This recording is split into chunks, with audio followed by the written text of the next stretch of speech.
What we're going to be talking about is kind of like how mission-based or like a movement-based marketing, and how that's so much better, so much more fun, so much easier than, just traditional marketing of just like, oh, hey, come buy my thing, right? Anyway, so I'll dive into that. But first things first, I just want to ask you, does it even count, if you're a Fitbit, you have a smartwatch, like an Apple Watch or whatever, if it's dead, does it even count as exercise? Like, is it even worth going outside and, running or whatever? Like, my Apple Watch is actually dead right now, so that's why I was thinking about it. But it's so funny because sometimes like, no, it doesn't count. I'm not going to fill my rings. I'm not going to get that data and, show that I actually did it, whatever. But obviously it's more important just to be healthy. Like, that's the whole point, right? But that's why it's fun to have those devices and technology that actually helps you in that way. And, it's interesting because in some senses, technology sometimes can make things worse, right? Like, think about how many people are addicted to their phones and how hard it is to have real conversations now. It's kind of crazy. So, I'll have to do an episode on that too. But, so really though, what I want to talk about today is just about, having a mission behind what you're doing and how that makes it so much more powerful and so much easier, right? So really for me, it kind of goes back to when I was in school. So when I was in school, I went to BYU in Provo, Utah. Beautiful Utah mountains right there. Oh, it's so amazing. You get out of class and you're just looking up at these huge mountains. There's snow during the winter, but you just feel you're so close to the mountains. It's just so much fun. So anyways, love that. But I remember I was going to school one day, and I was walking up the hill, and I remember that I'd noticed something for the first time I'd never seen before. So I was going between the buildings, kind of walking under the trees. I get up to this open area where there's a lot of people in between classes that are walking, going quickly to class, just like I was. I remember looking and I saw something I hadn't seen before. And it was a little scooter. So what's interesting, this guy, typically he would have crutches. He had a broken foot, but he was using this thing called a knee walker, which I know now because I've used it before a couple times. Had some ankle problems playing basketball.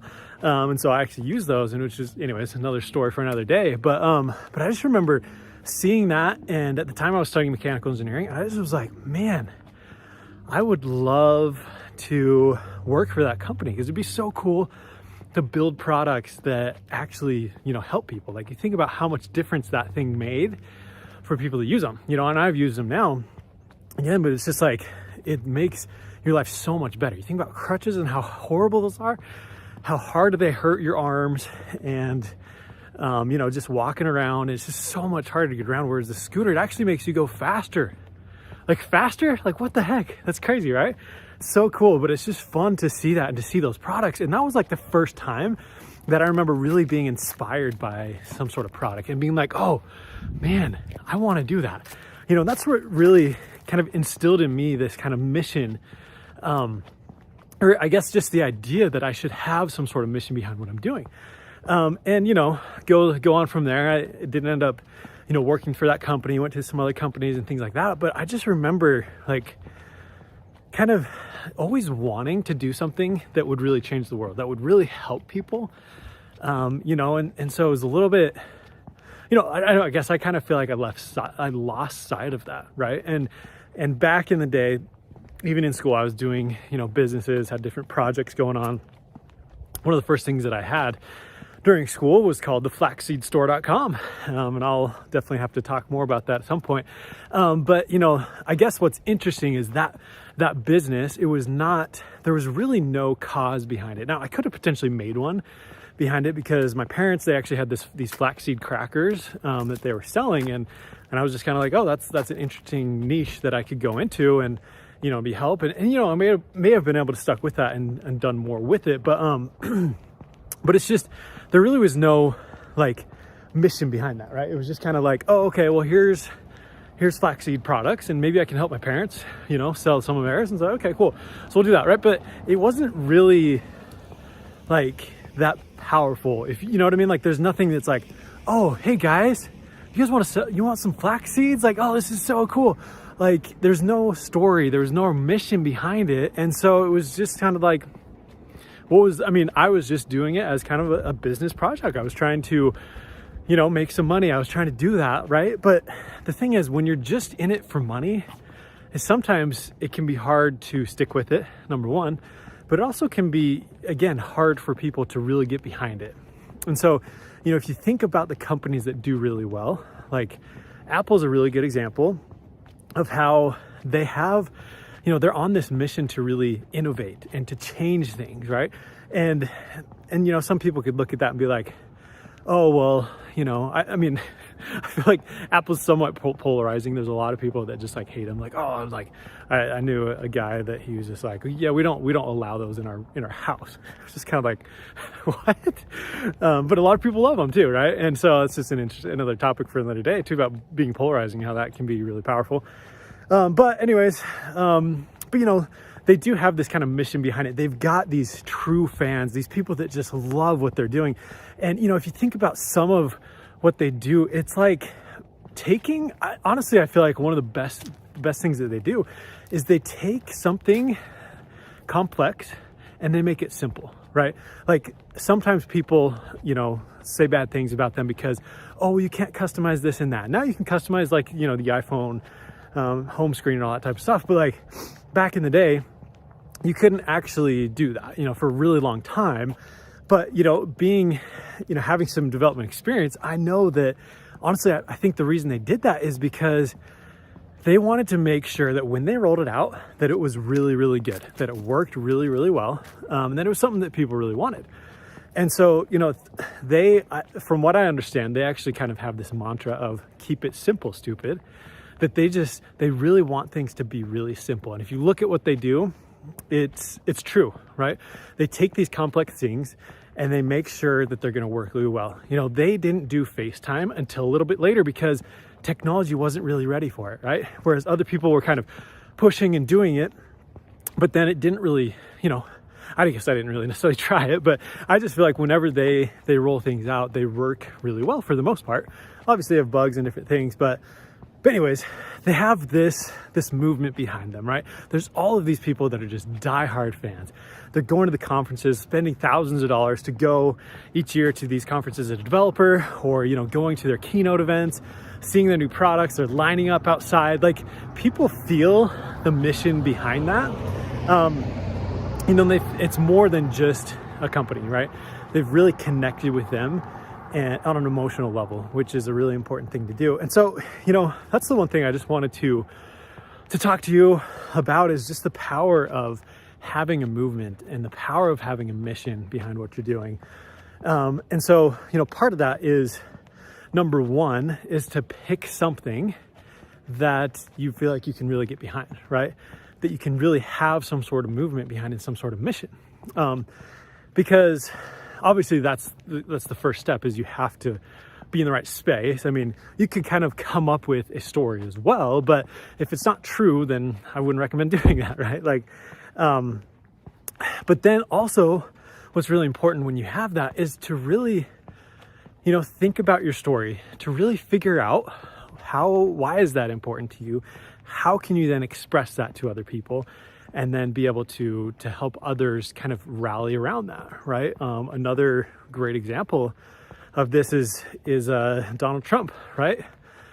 President Trump, when he was running and during his last campaign, he had "Make America Great Again," right?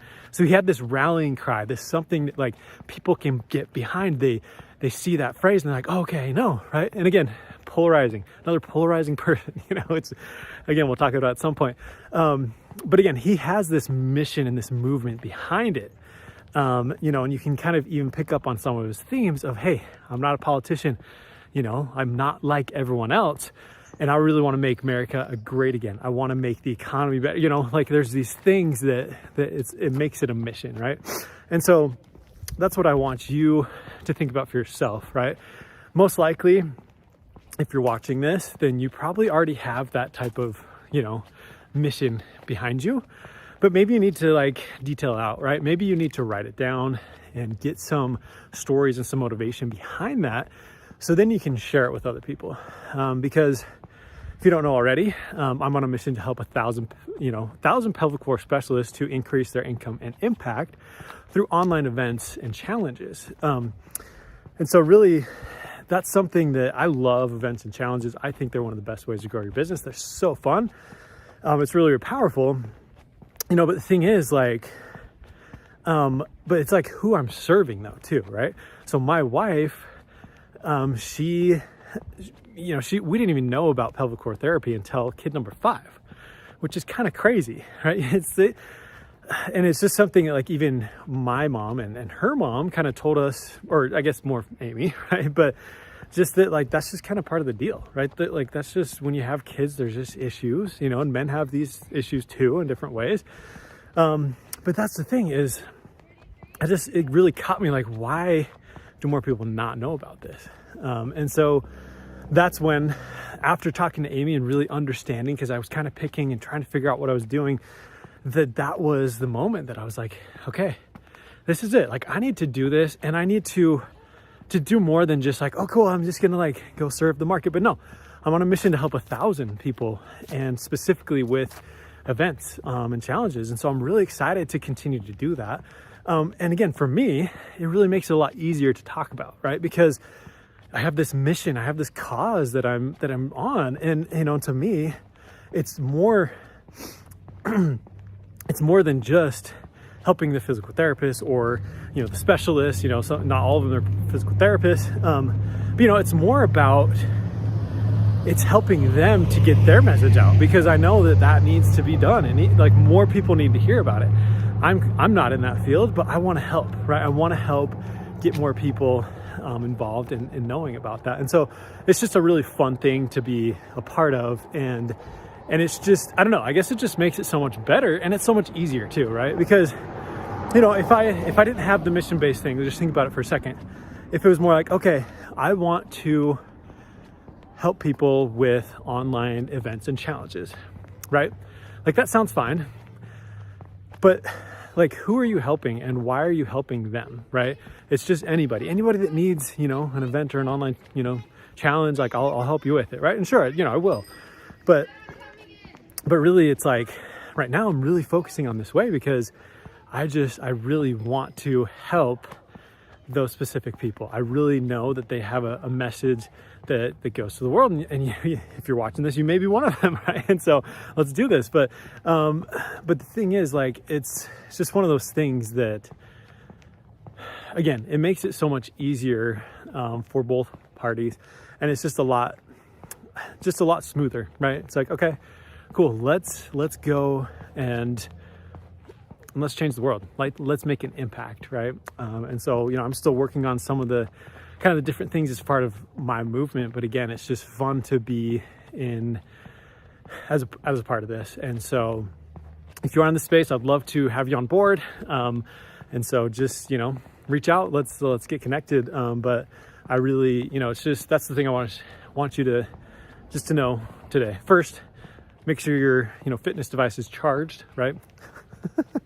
But more importantly, really, like, figure out what your mission is and figure out, the story behind it, because that's something that's really powerful and will allow you to be even that much more successful. It makes it easier for you, easier for your audience to really get behind. And then it allows you to make a bigger impact and, just have more fun. So anyways, thank you so much. Make sure you go out and make an impact in the